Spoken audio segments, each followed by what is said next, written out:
Good evening students.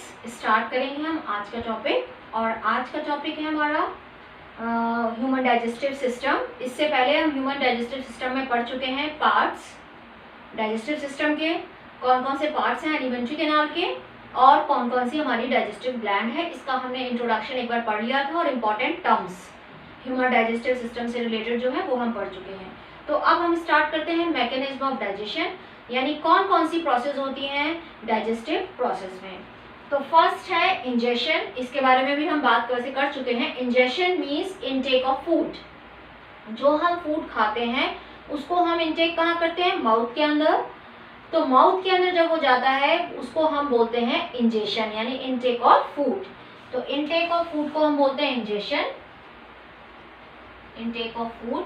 अब वो food कहाँ जाएगा, हमारे माउथ में, बकल कैविटी, ओरल कैविटी, कुछ भी बोल सकते हो, माउथ बोल सकते हो, ओरल कैविटी, बकल कैविटी बोल सकते हो। वहां पर अंदर एंटर करेगा और जैसे ही वहां अंदर गया वहां पर क्या क्या चीजें प्रेजेंट है आपको पता है, अभी हम उसको डिस्कस करेंगे। पहले मैं सेकेंड पार्ट देख लूं उसका, डाइजेशन। यानी फर्स्ट पार्ट हुआ इंजेशन, सेकेंड पार्ट आता है डाइजेशन। तो digestion means the process of breaking down complex food into simple soluble form which can be easily absorbed by the body। यहाँ पर इसका मतलब क्या है, the process of breaking down large organic molecules into smaller molecules is called digestion। अब इसका means क्या है, जो हम फूड खाते हैं वो कॉम्प्लेक्स फूड होता है। मान लो हमने चपाती, राइस, पोटैटो, जो भी हमने खाया वो कॉम्प्लेक्स फूड है। उसके अंदर क्या क्या प्रेजेंट है, कार्बोहाइड्रेट प्रेजेंट है, प्रोटीन्स प्रेजेंट है, फैट प्रेजेंट है। अब ये क्या है, कॉम्प्लेक्स फूड। इसको किस में कन्वर्ट करना है, सिंपल फॉर्म में। सिंपल फॉर्म कैसे हुआ, मान लो हम कार्बोहाइड्रेट का एग्जांपल लेते हैं। तो कार्बोहाइड्रेट यानी जैसे आपने स्टार्च खाया, तो स्टार्च को सिंपल फॉर्म कौन सी है इसकी, ग्लूकोज। तो कॉम्प्लेक्स फूड को सिंपल फॉर्म यानी ग्लूकोज में कन्वर्ट करना। आपको सबको पता है कि अगर कभी बीमार होते हैं तो डॉक्टर सबसे पहले क्या चढ़ाता है, ग्लूकोज, क्योंकि इससे क्या मिलती है, एनर्जी। तो ग्लूकोज क्या है, सबसे सिंपल सब्सटेंस है जो इजीली अब्सॉर्ब हो जाता है, ब्लड के थ्रू पूरी बॉडी में जाता है और इजीली अब्सॉर्ब हो सकता है। यानी उसके इजीली अब्सॉर्ब होने के बाद जब जरूरत है उसकी ब्रेकिंग डाउन से हमको एनर्जी मिल जाएगी। तो डाइजेशन का मीन्स ये है कि जो भी फूड हमने खाया उसको उसके सिंपल फॉर्म में ब्रेक कर देना, तोड़ देना। तो उसको हम बोलते हैं डाइजेशन, जो अलग अलग पार्ट में होगा। अभी हम इसको देख के डिस्कस करेंगे।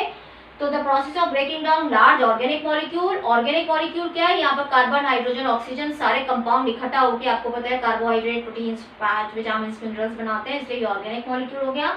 Smaller molecule which can be easily absorb by our body is called digestion. जब सारा फूड डाइजेस्ट हो जाएगा, कहाँ कहाँ होगा डाइजेशन की प्रोसेस अभी हम पूरा पढ़ेंगे। तो पहले मैं एक बार मैकेनिज्म बता दूं। डाइजेशन हो गया, अब डाइजेशन के बाद इसका काम क्या है, फूड तो डाइजेस्ट हो गया। अब इसको क्या काम, कब काम आएगा हमारे ये फूड, जब इसको हमारी बॉडी अब्सॉर्ब करेगी। तो थर्ड स्टेप क्या है, अब्सॉर्प्शन। तो अब्सॉर्ब करके ब्लड के थ्रू पूरी बॉडी में ये ट्रांसपोर्ट होगा। तो थर्ड स्टेप हो गया अब्सॉर्प्शन। उसके बाद फोर्थ स्टेप आता है एसिमिलेशन। एसिमिलेशन का मीन्स होता है यूटिलाइजेशन ऑफ डाइजेस्टेड फूड। यानी डाइजेस्ट जो हो गया था, अब्सॉर्ब भी हो गया था, जब तक उसको उससे हमें ब्रेक डाउन होकर एनर्जी नहीं मिलेगी, जहां पर उसकी रिक्वायरमेंट है वो पूरी नहीं होगी हमारी बॉडी को, तब तक उसका कोई यूज ही नहीं है। तो उसको हम बोलते हैं एसिमिलेशन।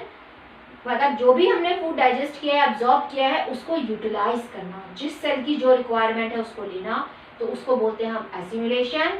उसके बाद लास्ट स्टेप आता है इजेशन। इजेशन मतलब रिमूवल। जो अनडाइजेस्टेड फूड है, जिसकी हमारी बॉडी को रिक्वायरमेंट नहीं है, उसको बॉडी में से बाहर निकाल देना, उसको हम बोलते हैं इजेशन। दोनों में डिफरेंस देखिए, इन मतलब एंटर करना, इजेशन इज रिमूव करना। यहाँ पे बच्चे कई बार कंफ्यूज हो जाते हैं, इसलिए ध्यान रखिए, इन मतलब इनटेक, ठीक है, और यहाँ पर इजेशन, इजेशन मीन्स रिमूवल, कि जो अनडाइजेस्टेड फूड है उसको बॉडी से बाहर निकालना, रिमूव करना। तो ये है मैकेनिज्म ऑफ डाइजेशन। इसमें इनटेक ऑफ फूड हो गया है। अब कौन कौन सी डाइजेशन की प्रोसेस स्टार्ट होनी है, तो हम डाइजेशन को देखेंगे। ये स्ट्रक्चर है एलिमेंट्री कैनाल का। माउथ बकल कैविटी से होता हुआ किसमें आया, ईसोफेगस, जिसको बोलते हैं हम फूड पाइप। ईसोफेगस या फूड पाइप मैं साथ के साथ बताती भी जाऊंगी, ठीक है। फूड पाइप से फूड क्या होगा, फूड पाइप में पेरिस्टलिटिक मूवमेंट होगा और पेरिस्टलिटिक मूवमेंट होने के बाद फूड स्टमक में जाएगा। स्टमक के बाद ये स्मॉल इंटेस्टाइन का पार्ट है, फर्स्ट पार्ट है, जिसको बोलते हैं ड्यूडेनम।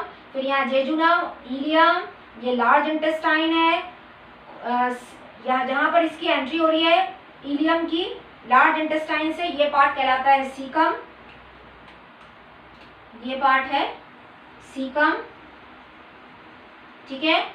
सीकम ये है कोलोन, यानी फूड यहाँ से होके यहाँ पर जब आ जाएगा, अब्जॉर्प्शन हो जाएगा, यहाँ से कहाँ जाएगा, लार्ज इंटेस्टाइन में, तो ये पार्ट है सीकम। सीकम के बाद आता है कोलोन, कोलोन में ये यहाँ से फूड ऊपर जाएगा, इसलिए ये हो गया असेंडिंग कोलोन। यहाँ से इधर जाएगा तो ये हो गया ट्रांसफर कोलोन, फिर यहाँ से नीचे जाएगा तो ये हो गया डिसेंडिंग कोलोन, ठीक है। तो यानी फूड यहाँ से होता हुआ कैसे कैसे जाएगा, अभी हम पूरा डिटेल में डिस्कस करेंगे। एक बार मैं इसके पार्ट्स बता दूं, तो यहाँ से स्टमक से फूड आया पार्शली, पहले तो माउथ में डाइजेशन होगा, कौन सा होगा अभी हम डिस्कस करने जा रहे हैं। उसके बाद यहाँ पे भी पार्शली डाइजेस्ट होगा।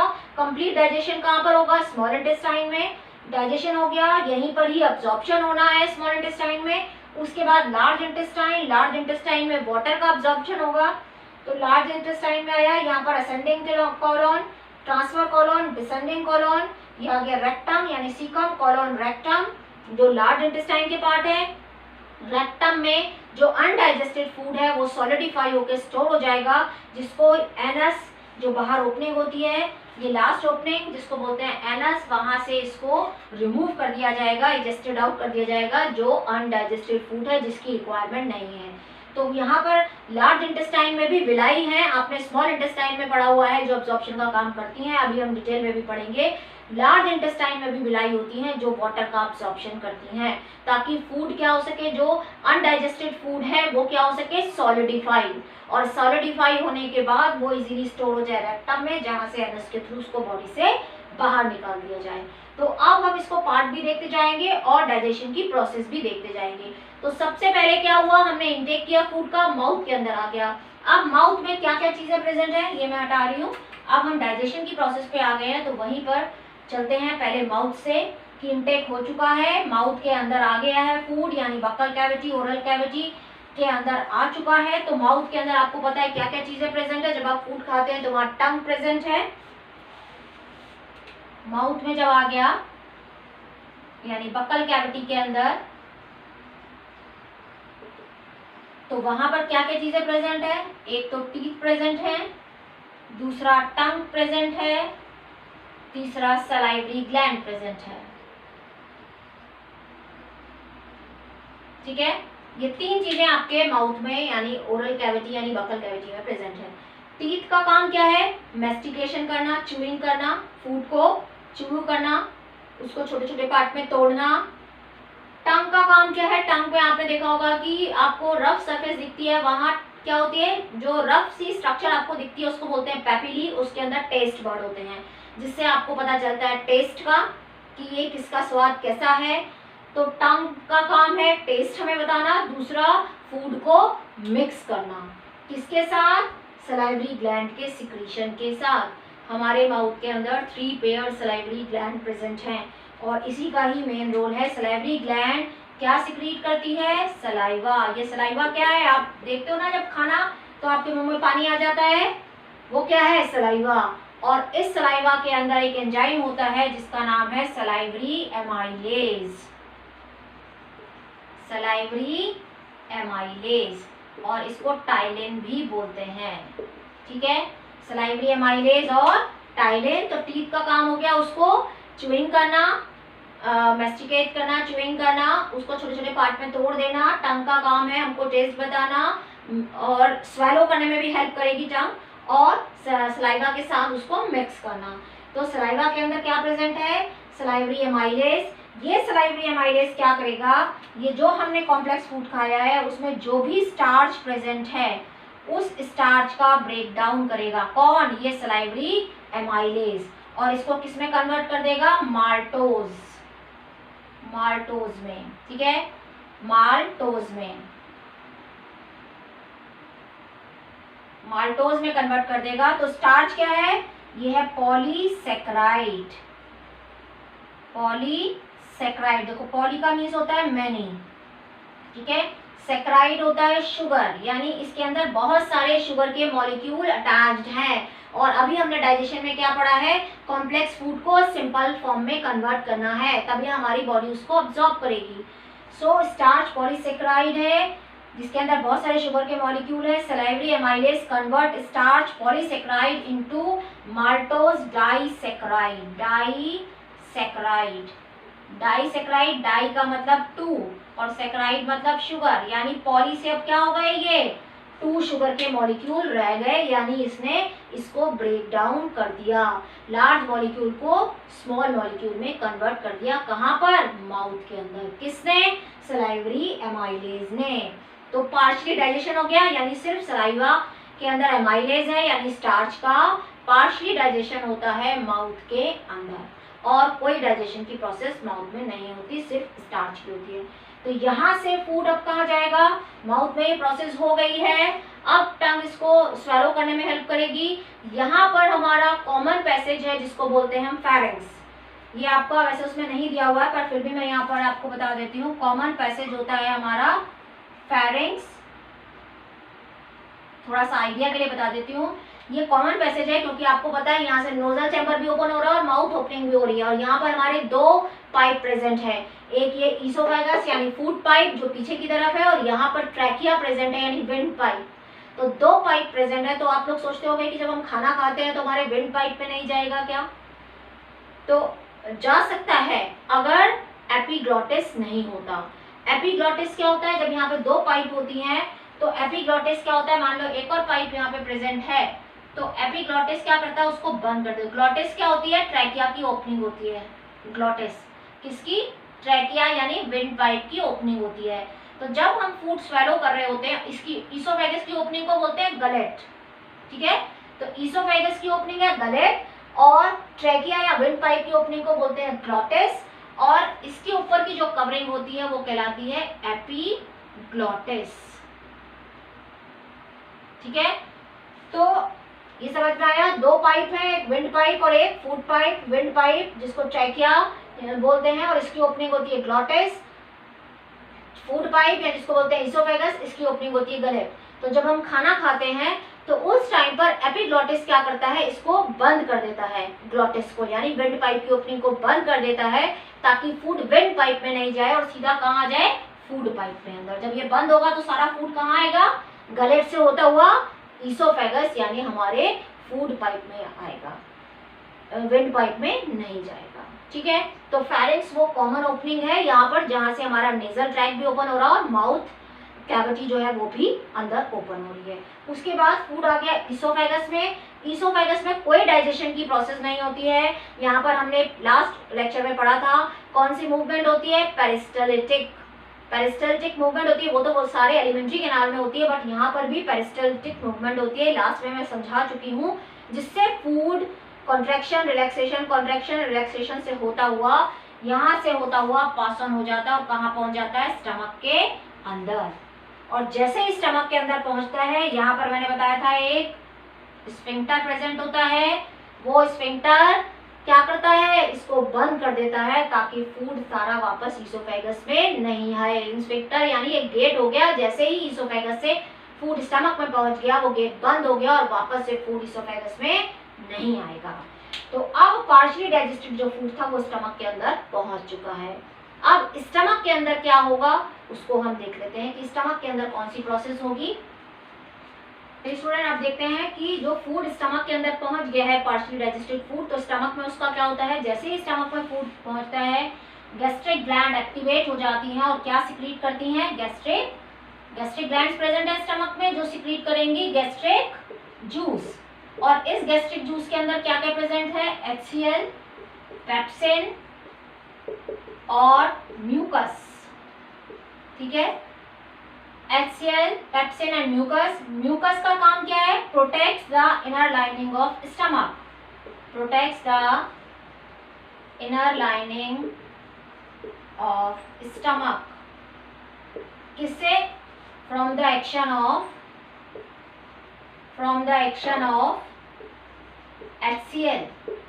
यानी अगर म्यूकस नहीं होगा तो क्या होगा, HCl इसकी लाइनिंग को भी डिसॉल्व कर सकता है, तो उससे बचाने के लिए म्यूकस क्या होता है, एक अंदर एक लाइनिंग बना लेता है ताकि ये इसको प्रोटेक्ट कर सके।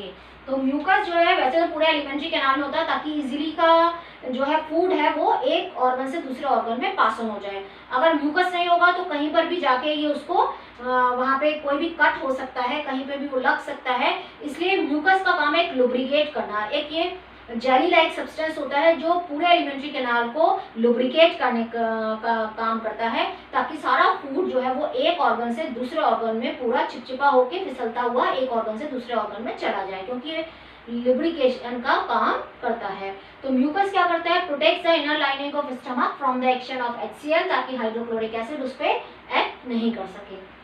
तो ये तो फंक्शन हो गया म्यूकस का। अब HCl का क्या फंक्शन है, आपको सबको पता है HCl है तो ये एसिडिक है, हाइड्रोक्लोरिक एसिड है। तो ये क्या काम करता है, पहला kills the bacteria present in food,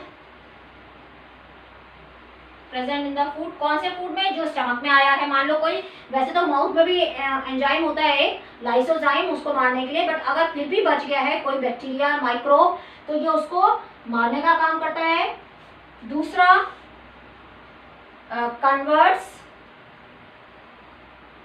pepsin जो है वो इनएक्टिव फॉर्म में होता है जिसको बोलते हैं पेप्सिनोजेन, ठीक है, pepsinogen into pepsin, pepsinogen into pepsin, यहाँ लिख दिया मैंने पेप्सिनोजेन इनटू पेप्सिन, यानी ये पेप्सिन जो है वो इनएक्टिव फॉर्म इसकी क्या है, पेप्सिनोजेन, जिसपे जिन लग जाता है वो इनएक्टिव फॉर्म हो जाती है। तो पेप्सिनोजेन के फॉर्म में होता है, तो HCl converts pepsinogen into pepsin यानी एक्टिव फॉर्म में कन्वर्ट करता है। और तीसरा तो आपको पता ही चल गया क्या करता है, ये क्रिएट्स एसिडिक मीडियम, क्योंकि ये एसिडिक मीडियम में ही वर्क कर सकता है enzyme pepsin. Creates acidic medium, क्योंकि पेप्सिन जो एंजाइम है, पेप्सिन को पेप्सी से याद रखिए, पेप्सी पीते हैं ना आप कोल्ड ड्रिंक, उसे याद रखिए। तो ये पेप्सिन जो है वो एसिडिक मीडियम में ही वर्क कर सकता है। तो इसको एसिडिक मीडियम की जो रिक्वायरमेंट है वो कौन पूरी करता है, HCl। तो HCl के फंक्शन हो गए, kills the bacteria entering present in the food, जो फूड के साथ पहुंच गया है स्टमक के अंदर, converts pepsinogen into pepsin and creates acidic medium. तो ये तीन काम हो गए HCl के, क्योंकि जब तक ये एक्टिव नहीं करेगा पेप्सिनोजेन को और ये इनएक्टिव फॉर्म में रहेगा तो ठीक है, कब एक्टिव होगा, जब फूड स्टमक में आ गया है, गैस्ट्रिक जूस सिक्रीट हो गया है, तब HCl पेप्सिनोजेन को पेप्सिन में कन्वर्ट कर देगा। सो क्रिएट्स एसिडिक मीडियम, ये इसके काम हो गए। तो पेप्सिन का काम क्या है, प्रोटीन डाइजेशन, जो भी हमारा फूड, हमने ये बात क्लियर हो गई तीनों चीजें। अब हम देखते हैं कि पेप्सिन को इसने कन्वर्ट तो कर दिया, पर पेप्सिन का काम क्या है।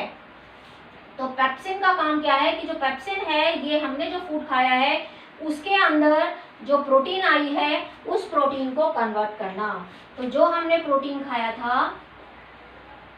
उस प्रोटीन को, पेप्सिन एक्टिव हो चुका है, ठीक है, पेप्सिन क्या करेगा, उसके स्मॉल पार्ट में कन्वर्ट कर देगा, यानी प्रोटियोसिस प्लस पेप्टोन्स,